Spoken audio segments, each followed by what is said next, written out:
118구 누누 기도회 691번째 이사야 12장 성경을 읽겠습니다.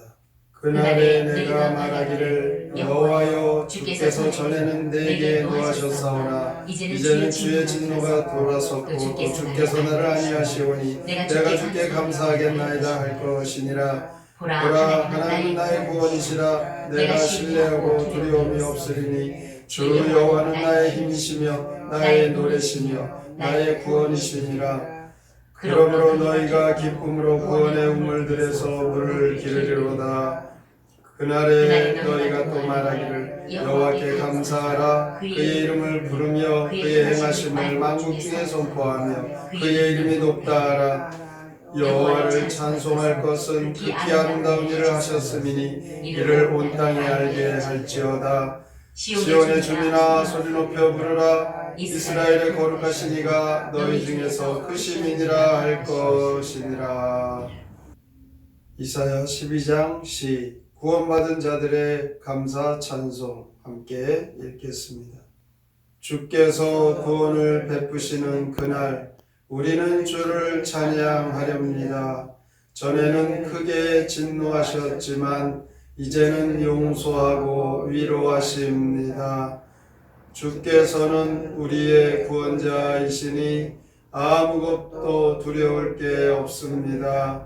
우리의 힘과 노래가 되시니 주께 감사 찬송을 드립니다. 우리는 구원의 우물에서 기쁨을 길어 올리며 찬양합니다. 주께 감사드리는 여러 민족은 주의 이름 소리 높여 찬양합니다. 이토록 큰 일을 행하신 주께 시온 사람들은 기쁘게 노래합니다. 참으로 위대하신 우리 주를 온 세상에 알립니다. 오늘 이사야 12장은 마지막 때 주님께 돌아온 자들의 감사의 노래입니다. 1절에 보면 그날이라고 말하는데 그날이란 주님께로 돌아오는 날이라는 뜻입니다. 우리에게 기쁨을 주시기 위해서 하나님이 정하신 특별한 날입니다. 그날에 어떤 일이 일어납니까? 그날에는 여호와의 진노가 쉬는 날입니다. 다시 말해 진노가 그친다는 것입니다. 그날에는 하나님께서 우리를 안위하십니다. 안위하신다는 것은 우리를 편히 쉬게 해주신다는 뜻입니다. 이것이 마지막 날, 그날에 하나님께서 우리에게 하시는 일들입니다. 이것을 바꾸어서 말하면 그날이 있기 전에는 하나님의 진노 아래서 살아가야 하고 안위가 없고 쉼이 없는 인생을 살아가야 한다는 뜻이 있습니다. 우리의 인생은 쉼이 없는 인생을 살아가고 있습니다. 이것은 누구에게나 동일합니다. 죄의 몸으로 죄악된 세상 안에서 살아가는 인생이기 때문에 쉼이 있을 수 없습니다. 쉬지 않고 땀을 흘리고 일을 해야 먹고 살 수 있는 것이 이 세상입니다. 이렇게 쉬지 않고 일하는 이유가 무엇이겠습니까? 이는 자기가 잘 되기를 원하는 인간의 탐욕이 우리 사람들 그 마음속에 있기 때문입니다. 그 탐욕의 지배를 받고 있는 한 인간은 일하기를 멈출 수가 없습니다. 결국 세상에서 쉰다는 것은 있을 수 없는 것이죠. 안식이 없습니다. 우리가 이렇게 쉬지 않고 일을 하는 이 노동을 성경에서는 죄의 결과로 일을 할 수밖에 없다라고 합니다. 이 노동이 그치고 안식을 할 수 있는 날은 바로 고대하고 간구하는 그날, 우리가 영원히 쉴 수 있는 날입니다. 성도는 그날을 바라보고 살아가는 사람들입니다. 2절에 보면 보라 하나님은 우리의 구원이시라. 내가 신뢰하고 두려움이 없으리니 주 여호와는 나의 힘이시며 나의 노래시며 나의 구원이심이라. 이 감사의 노래를 지금 이 땅에서 미리 부르며 살아가는 자가 되라는 것입니다. 하나님이 그날에 이르러 하실 일을 그때 가서도 물론 감사하겠지만 미리 감사하고 찬송하며 살아가는 것, 바로 이것이 성도로서 하나님의 은혜를 잊지 않고 살아가는 자세이죠. 이 땅에서 우리가 미리 감사하고 찬송하고 살아가는 바로 이 이유는 무엇입니까? 하나님 우리의 구원이 되기 때문이죠. 우리의 힘이 되시는 하나님 계시기 때문입니다. 그 하나님을 우리가 신뢰함으로 두려워하지 말라는 것입니다. 그래서 3절 말씀대로 구원의 우물에서 기쁨으로 구원의 샘물을 퍼올리는 삶을 살아라 라고 말씀합니다. 구원의 우물, 바로 그 구원의 우물을 퍼날라야 하는 것이죠. 1절에서부터 3절까지는 자신 내가 주체이지만 이제는 내가 만난 하나님과 내가 체험한 복과 구원을 다른 사람들에게 전하는 삶이 되어야 하는 것입니다. 그래서 4절에 보면 만국 중에 선포하라 라고 하십니다. 5절에도 온 땅에 알게 할지어다 이렇게 말씀합니다. 사도행전 1장 8절에서 보면 땅끝까지 이르러 내 증인이 되라 주님이 말씀하셨죠. 이렇게 복음은 한 곳에만 머물러 있는 것이 아닙니다. 온 세계에 알려야 하는 것입니다.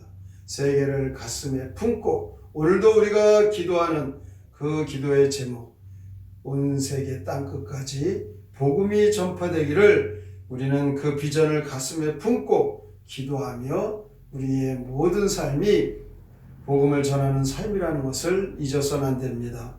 그러나 가면 갈수록 복음을 전하기가 어려운 그런 시대를 살고 있습니다. 이상한 이단 사설들이 판을 치고 게다가 사람들의 심성이 갈수록 거칠어져 갑니다. 그럼에도 불구하고 아니 그러기에 더욱 열심히 복음을 전해야 되는 것입니다. 디모데후서 4장 2절에 나와 있듯이 너는 말씀을 전파하라. 때를 얻든지 못 얻든지 항상 힘쓰라. 구원받은 자는 이렇게 감사하며 찬송하며 복음을 전하는 삶이 이 땅에서 살아가는 인생의 삶의 목표가 되는 것입니다.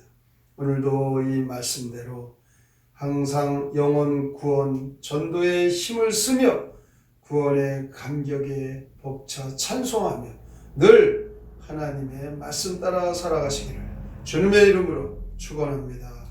아멘. 성경의 노래 이사야 12장 함께 부릅니다.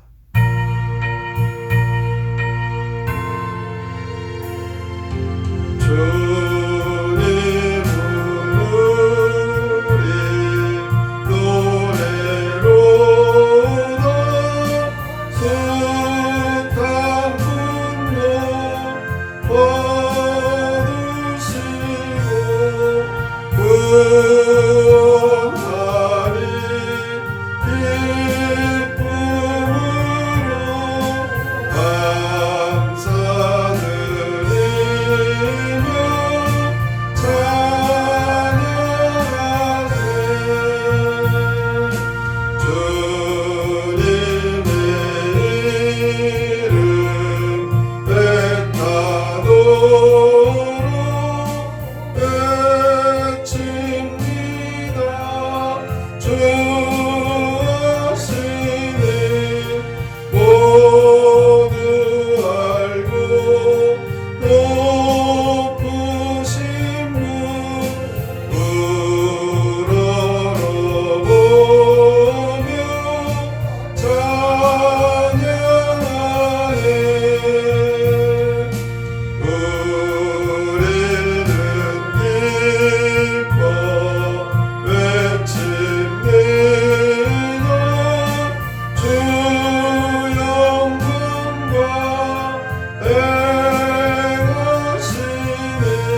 찬양하는 것 마땅한 일이고, 우리의 삶의 이 찬양은 하나님 앞에 참으로 기쁨과 소망의 그 삶을 잊지 않고 우리를 이끌어 주십니다. 그러나 우리가 기뻐하며 찬양하는 것으로 그치는 것이 아니라 예수 그리스도 우리의 구세주 되심을 전하는 이 복음이 우리에게 늘 하나님 맡기셔서 전하도록 사명을 주십니다. 오늘도 찬송하며 복음을 전하며 하나님 앞에 하나님의 뜻이 이루어지도록 기도하며 믿음으로 살게 하여 주시옵소서. 오늘의 말씀을 생각하며 함께 통성으로 기도합니다. 하나님 아버지 감사합니다. 주께서 오늘 주 안에 소망을 갖고 살도록 하나님 그날에 주께서 우리에게 주실 은혜와 그 구원의 안위와 평강을 바라보며 살게 하시니 감사합니다. 그날이란 주님께 돌아가는 그날입니다. 영원한 천국에 그날에는 하나님께서 우리를 안위하시고 우리에게 참된 평안을 주십니다. 그러나 이 땅에서 살아가는 우리의 인생들은 쉼이 없는 인생, 늘 고단하고 힘들고 어렵습니다. 우리의 성도들은 그러나 그날을 바라보며 소망 가운데 살아가야 합니다. 뿐만 아니라 구원의 샘물을